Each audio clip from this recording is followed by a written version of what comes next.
সব কিছু ভুলে যেতে নেই। অনেকেই বলবে ক্ষমা করে দিতে। ক্ষমা করে দিলেই যে আপনি মহৎ বা উদার হয়ে যাবেন, এমনটাও কিন্তু না।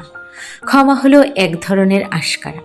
তাই মন যদি ক্ষমা করতে না চায়, তাহলে কেন ক্ষমা করবেন? সব অপরাধের ক্ষমা হয় নাকি? কাকে ক্ষমা করতে হবে আর কাকে ক্ষমা করা যায় না, আপনার বিবেক সেটা আপনাকে ঠিক বলে দেবে। জানেন, জীবনে এমন কিছু ক্ষত থাকে, সে ক্ষতে কোনো মলম কাজ করে না। হাজারবার ক্ষমা করেও সে দাগ কখনোই নিশ্চিহ্ন হয়ে যায় না। কিছু অপমান, কিছু কথা, কিছু আঘাত, কিছু মুখ কোনো দিনও ভুলতে নেই। সব ক্ষত মুছেও ফেলতে নেই। যে ভালো করলো, যে ভালোবাসলো, যে সহযোগিতা করলো, তাকে যেমন মনের মধ্যে রাখবেন, তেমনি এর উল্টো পথের মানুষগুলোকেও মনে রাখবেন। কাউকে মনের মধ্যে রাখাটা যেমন আপনার কৃতজ্ঞতার প্রকাশ, তেমনি কাউকে মনে রাখাটা আপনার আত্মসম্মানের প্রকাশ।